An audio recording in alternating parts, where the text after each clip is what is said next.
3a plus 7b is to 5a minus 3b equal to 5:3 হলে a is to b নির্ণয় করি। এটা করার জন্য যেটা দেওয়া আছে সেটা আগে আমরা টুকে নিব।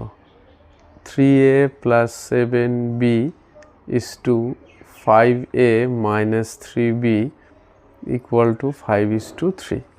এবার অনুপাত থাকলে সেটাকে আমরা বাই করে লিখতে পারি 3a plus 7b by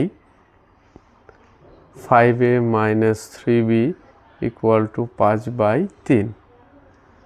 এবার কি করব, বজ্র গুণন করব। এটা দিয়ে এটাকে গুণ করব, 5 5 25a মাইনাস 5 দিয়ে এটাকে গুণ করলে 3 5 15b ইকুয়াল টু এটা দিয়ে এটাকে গুণ করব, 3 3 9a প্লাস 3 7 21b।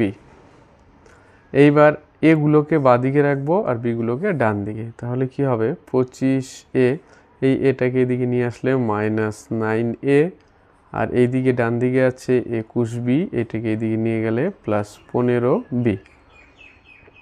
এইবার কি হবে, 25 থেকে যদি 9 যায় তাহলে হবে 16a, বিয়োগ করলাম আর এই দুটো যোগ হবে তাহলে 6 36b। এবার এইটাকে আমরা কিভাবে লিখতে পারি, দেখো a by b equal to 36/16। এবার এটাকে যদি কাটি 4 নং 36 4 4 16, তাহলে আমরা পাচ্ছি a by b equal to 9/4 বা a is to b সমান সমান 9:4। তাহলে a is to b আমাদের কত বেরোলো, 9:4।